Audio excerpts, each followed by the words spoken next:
All right. So obviously you play for Manhattan basketball. Yeah. Just tell me a little bit how do you get into basketball? Like, how'd you start playing? Actually, like my family's it's like a basketball world kind of Yeah. like you get what I'm saying. And my dad played basketball since he was little, and since me growing up, my dad put the basketball in my hand, and ever since then I fell in love with it. Yeah. You guys got a dynasty going. Yeah, Yeah, dynasty, yeah. And I'm the last one left, so Oh, word? everybody's counting on me. Yeah. Well, for Yeah. now, Yeah, for until now. you continue the dynasty. Yeah, for now. Yeah. So when did you start playing? Like, were you a Um, kid? I started playing when I was like 5 years old. Word. Yeah, that's when I first started actually playing. I started first actually playing organized basketball when I was about 8, Okay. 9. Yeah, 8, 8. I was 8. And what position did you start playing as? Point guard. Point guard. Yeah, I was a point guard when I was. Yeah, I always been a point guard. Yeah. Forever. You still playing guard? Yeah. Yeah. One point guard, shooting guard. Yeah. About around there. Who do you think you look up to most as a basketball player? Like college, NBA, retired, alive, dead, anybody? NBA, LeBron James. Yeah. I like LeBron James. He's a good role model on and off the court. 100%. He gets too much flack. You think he's the GOAT? Yeah. Yeah, I think he's the GOAT now. He just passed his scoring record. Yeah, I think he's the GOAT I now. think so too. They're just out of arguments. Like, there's nothing else you like can say. There's nothing else. Yeah. He did everything. Also, I mean, one thing that I don't think gets enough credit is people don't talk about Jordan leaving basketball. Like, Yeah, I feel like that doesn't get incorporated into the GOAT only debate. because I don't know why. He's an amazing player. Yeah. Actually. And I respect him. I think part of it is like he's so competitive that he wanted to conquer something else, but like he did leave the sport. You know what I mean? He did, yeah. How would you say you progressed as a basketball player in Manhattan? Like, what do you think has been the most improved part of your game?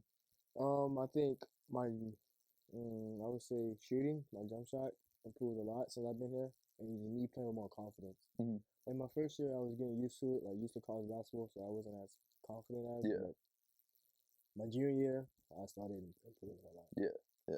What was that process like? Like, was it a big step up once you started playing college ball from high school? Yeah, well, it was a major transition because it was faster. Yeah. And you have to learn on the fly. Like, if you don't learn something, you're not playing. Mhm. So it was a pretty hard adjustment. Yeah, 100%.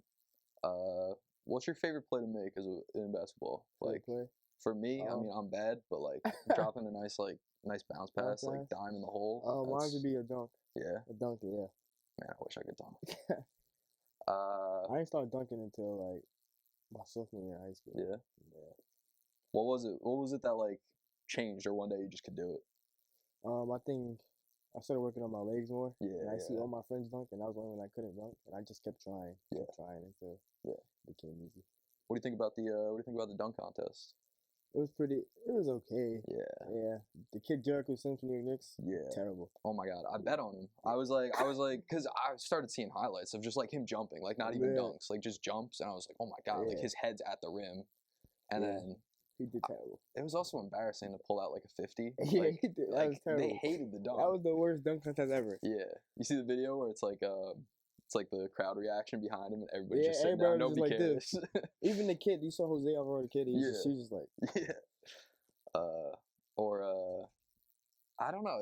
I always think about like how could they incentivize it to like get Ja and Zion in the dunk contest. I don't know why they didn't do it. Yeah, and like I feel like it's kind of different to other like all-star events where like I don't think the injury risk is like crazy high, but also I do get it. Like there's no real reason to. Yeah. Also, I think it gets to be like a little bit like the MLB home run derby where it's like Pete Alonso for the Mets, where he was on a rookie contract, and for years, like he won it twice, I think, and he was making like all of his money off the home run derby because he was getting paid like $700,000 a year, and he makes $1 million off the thing. That's crazy. And I saw Mac McClung, made like way more than he's made playing basketball. So I'm like, there is that aspect to it where it's like I get it, you're trying to get the guys their money like that don't get paid as nice as the main players. Yeah, I knew Matt McClung was gonna win though. Yeah, it's just he's a dunker. He's a dunker. That's all he really could do. Yeah, I knew he was gonna win. Like that was no doubt.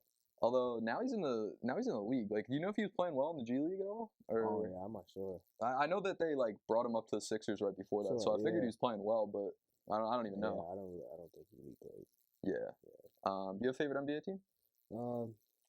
Nah, I just haven't play LeBron. So whatever team LeBron on, Yeah. I like them, but I was talking about that recently. I think it's interesting, especially with the NBA and especially with our generation. I feel like people kind of tend to gravitate towards like one player instead of one team, which like, I mean, I know a lot of like old people in sports would be like, nah, that's like sacrilegious and it's kind of stupid, but I think I kind of like it. I feel like it's like the natural progression because like if you think about it, teams like the only real constant is some owner, like some old like white 80-year-old guy. So like nobody knows them and they're not in the public profile. So like it makes more sense that you would follow a player wherever they would go.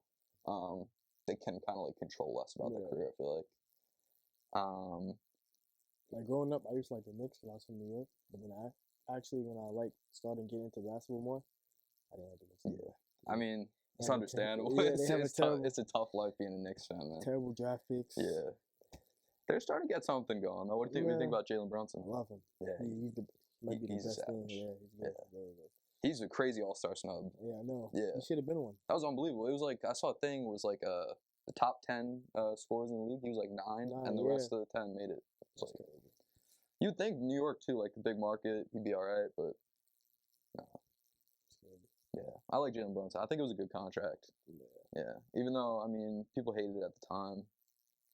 It's looking good right now. I think he was a good pickup. Yeah. See Julius Randle in the 3-point contest? Terrible. I don't know why he even did it. Like, why did he get him? Everybody knew he wasn't going to be good. Like, I don't know why they even saw Dame Lillard half-court shots and almost again. God, yeah.